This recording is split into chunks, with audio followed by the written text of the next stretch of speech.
ചോദ്യം number 2. Let's go. ഇന്ത്യയിൽ ഏറ്റവും കൂടുതൽ ആളുകൾ കുടിക്കുന്ന പാനീയം ഏതാണ്? ചായ. ചായയോ? ചായയാണോ ആൾക്കാർ ഏറ്റവും കൂടുതൽ കുടിക്കുന്നത്? ആണോ? നമ്മുടെ MG കോളേജിലെ ആൾക്കാരൊക്കെ ഏറ്റവും കൂടുതൽ കുടിക്കുന്നത് എന്തോ? ചായ കുടിക്കുന്ന ആൾക്കാർ എത്ര പേരുണ്ട്? കൈ നോക്കി. എല്ലാം ചായ കുടിക്കാരാ. കാപ്പിയുടെ ആൾക്കാരൊക്കെയാ? നമ്മൾ വളരെ കുറച്ച് ആൾക്കാരേ ഉള്ളൂ കാപ്പി കുടിക്കും. കാരണം ഇപ്പൊ ഈ കണ്ട ഒരു സാമ്പിൾ റേറ്റ് തന്നെ മനസ്സിലായില്ലേ, ഇന്ത്യയുടെ പോപ്പുലേഷൻ ഏറ്റവും കൂടുതൽ കുടിക്കുന്ന പാനീയം ചായ. ശരിയായോ? സൂപ്പർ. ഇതാ ബേക്കറി ഇത് പഠിച്ചതാ ഉറപ്പായിട്ടും. അവിടെ വന്ന് എല്ലാരും ചായ ഓർഡർ ചെയ്യുന്നുണ്ടല്ലേ? ഞാൻ ചായ ഫാനാ. ആണല്ലേ? അപ്പൊ ഇപ്പോ എന്ത് സാധനം ഉണ്ടാക്കാനുള്ള സാധനമായിട്ട് മീനാക്ഷി അവിടെ തയ്യാറെടുത്ത് ഇപ്പൊ ഉണ്ട്. ആരാ പോകുന്നത്? കൂട്ടത്തിൽ ആരാ പോകുന്നത്? ലെവിൻ പോവും അല്ലേ? ഓക്കെ. ഓടൂ, വാരൂ, നേടൂ, ചോ.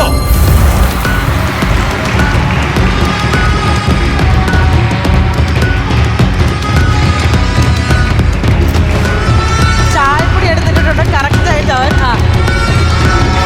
ചോക്ലേറ്റ്സ് മുകളിലും ഉണ്ട്. ലെവന ഇനി 10 സെക്കൻഡാണ് ബാക്കിയുള്ളത്.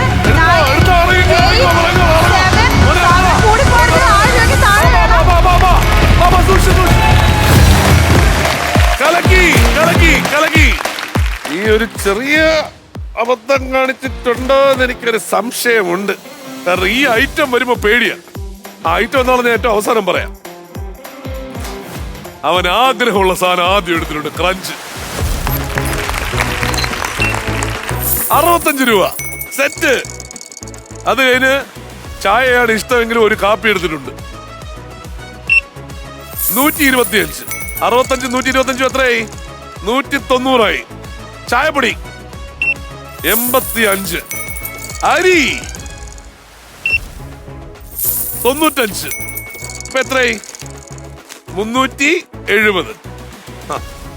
370 30 370 30 400. വീട്ടില് പാത്രം കഴുകാനൊക്കെ അമ്മയെ സഹായിക്കാറുണ്ടോ? 44 കറക്റ്റ് ആയിട്ട് വരുന്നു തോന്നുന്നു.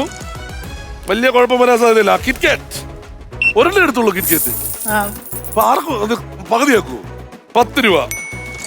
ഇതാണ് നമ്മുടെ അപകടം പിടിച്ച സാധനം.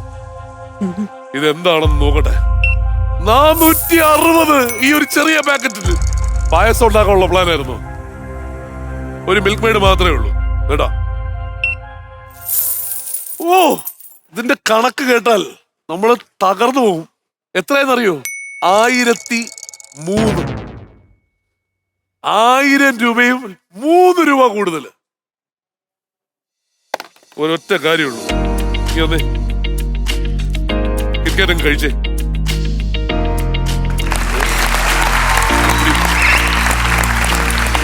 ആ 10 രൂപ കുറച്ച്. അറിഞ്ഞൂടാ, നമുക്ക് അതിനകത്തൊരു കിറ്റ്കാറ്റ് ഉള്ളതായിട്ട് നമുക്ക് അറിവില്ല. സത്യമായിട്ട് അറിവില്ല. അതുകൊണ്ടാണ് കേട്ടോ. അപ്പൊ അതുകൊണ്ട് ഇപ്പൊ കൃത്യം എത്രയായി? 993. ആരും കാണാതെ അങ്ങോട്ട് കൊണ്ട് വെച്ചോ. ഫ്ലവേഴ്സ് സ്മാർട്ട് ഷോ ശനി ഞായർ ദിവസങ്ങളിൽ രാത്രി 9:30 ഫ്ലവേഴ്സിൽ.